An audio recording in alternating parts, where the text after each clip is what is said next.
The writer of the Gospel of Mark is known for liking sandwiches.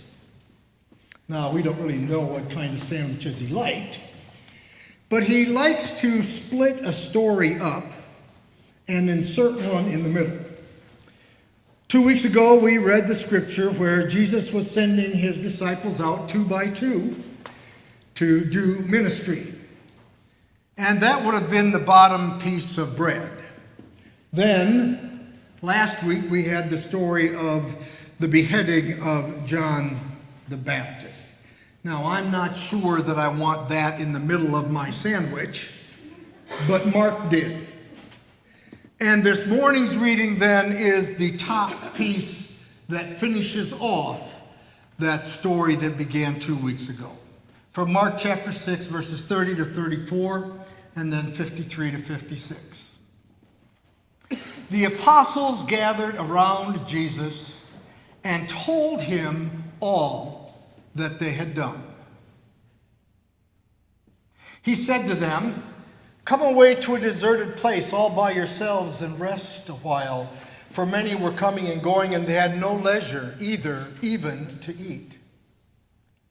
And they went away in the boat to a deserted place by themselves. Now many saw them going and recognized them, and they hurried there on foot from all the towns and arrived ahead of them.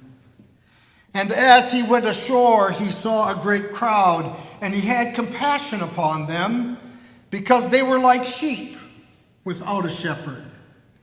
And he began to teach them many things. When they had crossed over, they came to land at Gennesaret and moored the boat.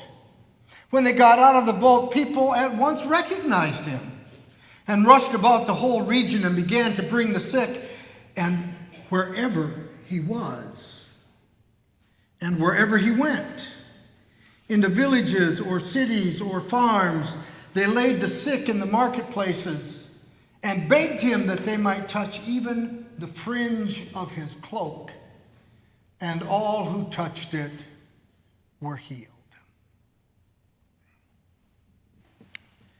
I realized this week that I have a number of times in the last couple of months preached on the subject of rest, upon Sabbath, upon getting alone with God and getting alone with ourselves. And as I was looking at our scripture this morning, I realized that I was going to do that again. And then it dawned on me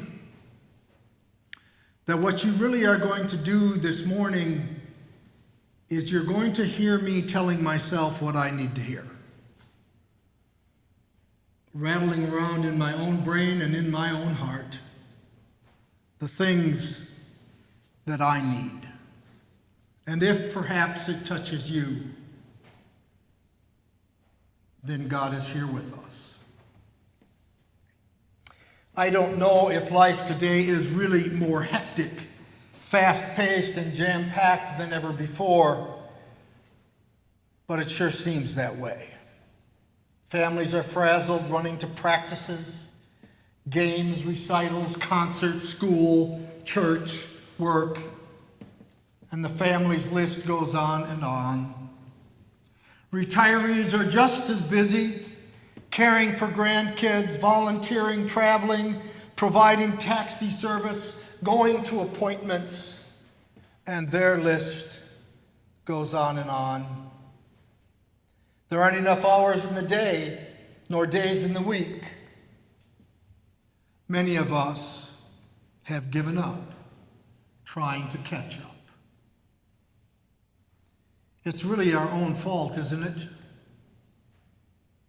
We could choose to make choices that would be freeing rather than confining. We could say no. That's a novel idea. We could block out times that are sacred. But that takes discipline, and it takes the understanding and acceptance of others.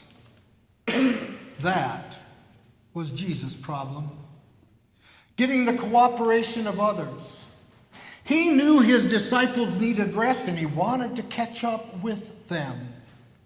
They'd been doing ministry on their own. He'd sent them out to bring healing and hope all across the area around the Sea of Galilee. And now they have all returned. Can you imagine the stories they told?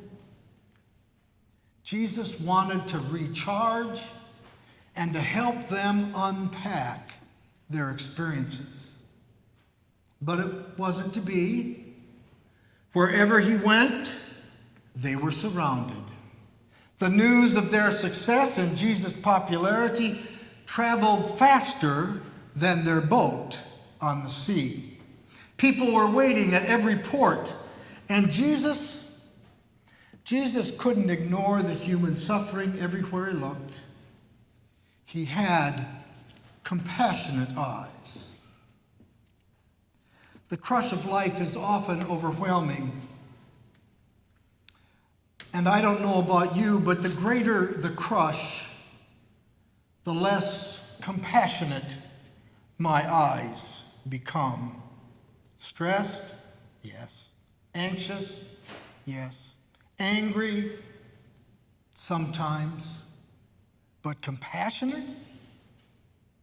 So how do we stay sane when life gets away from us? How do we stay calm? How can we become compassionate? Like you, I don't have all the answers, but I think that if we look at Jesus' example, we can discover a couple of possibilities. As this story begins, Jesus is less interested in his own needs as he is in the needs of his disciples. They need some rest, and he moves to make it happen. He shepherds them onto a boat, getting away from easy access. If one is going to live a life of compassion, one must stay rested. And when there are natural times to get away, one must get away. I don't know about you, but I can only go so long without getting away. I expect it's true of you. But getting away is just the beginning.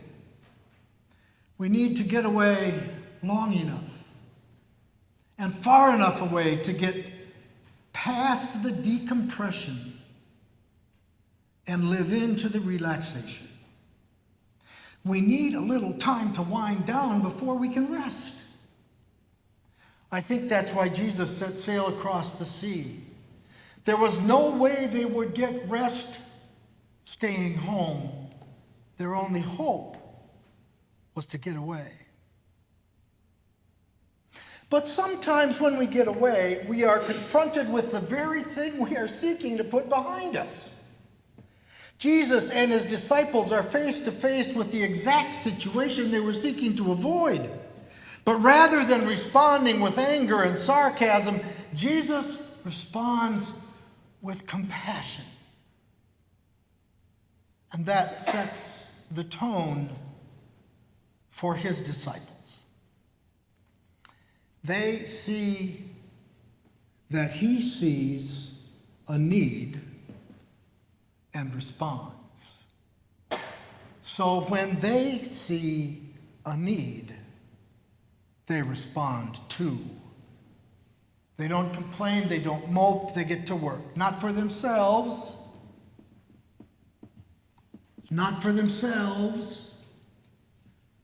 but for others, even for strangers. Sometimes rest and relaxation comes through meaningful service. I love both of the creation stories in the book of Genesis. I especially love the first story with its symmetry and repetition. The storyteller or worship leader and the congregation are sharing in this recitation. And at the end of this dramatic, imaginative portrayal of creation, after everything is created as it should be and pronounced good, we hear this. Thus The heavens and the earth were finished, and all their multitude. And on the seventh day, God finished the work that God had done, and God rested on the seventh day from all the work that he had done. So God blessed the seventh day and hallowed it, because on it God rested from all the work he had done in creation. All the work that he had done. I imagine God thought of a lot more things that he could be doing. A lot more things God could create. Perhaps other worlds. Perhaps giving guidance to those first humans. Perhaps walking among the jungle with the animals.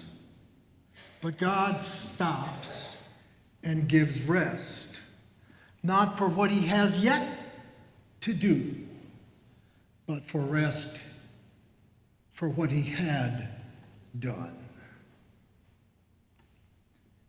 Too often when we rest, all we think about is what we have left to do. So God blessed the seventh day and hallowed it.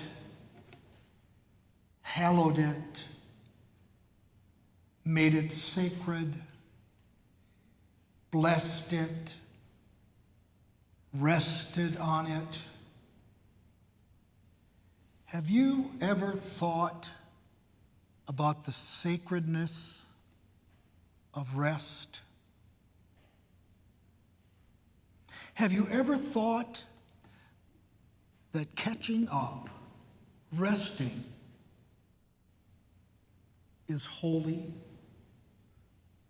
Most of us, I fear, think of it as either a luxury or perhaps a necessity. But I don't know anyone, or very few, that think of resting as an act of faithful worship, a holy act, a sacred act. I lift up this last idea not as a finished theological understanding, but rather as an intuition that lacks any verification. Rest as an act of service. Rest as a holy act.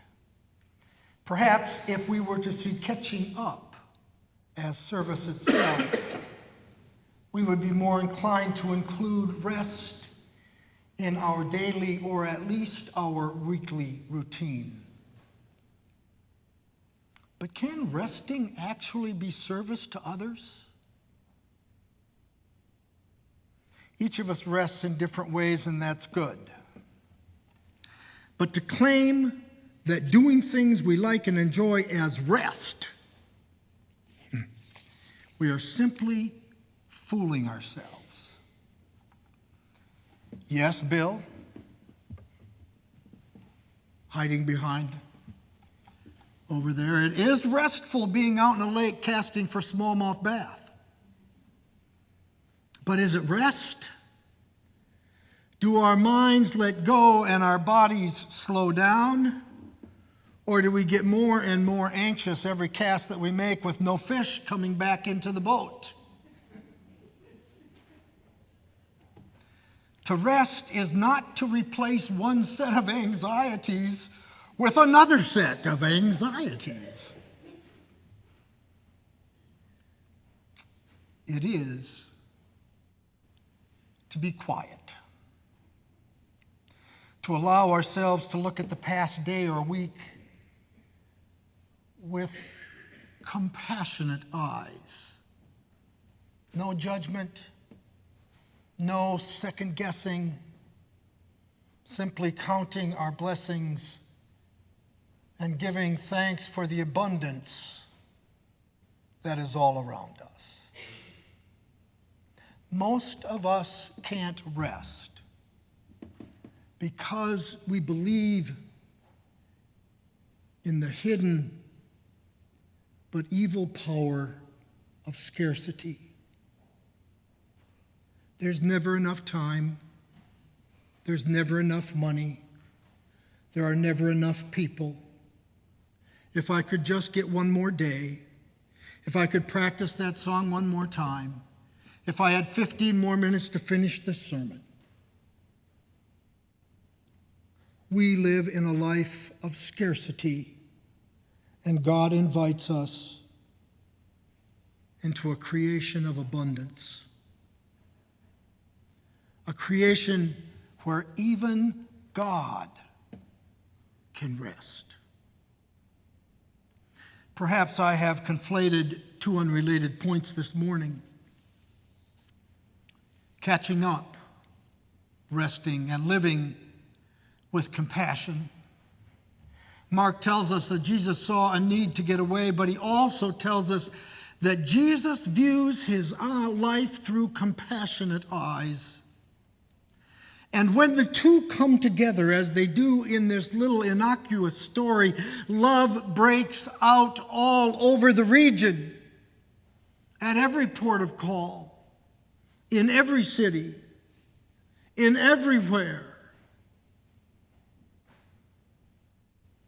Healing occurs with just the touch of a garment hem. Lives are changed forever. We might like to think that rest is about us, but here in the Gospel of Mark, we are invited to see that rest is the doorway to both compassion and service. Without rest, how can we serve? And how can we love?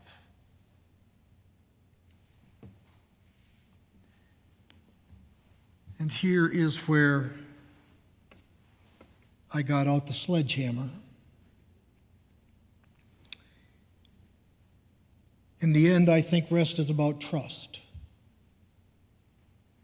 Because to rest, we have to trust that God will take care of things for us.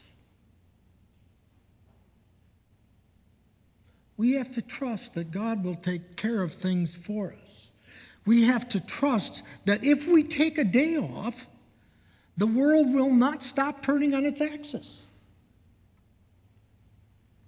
That if I take a day off, this church, which was here for 175 years before I got here, will probably still be here.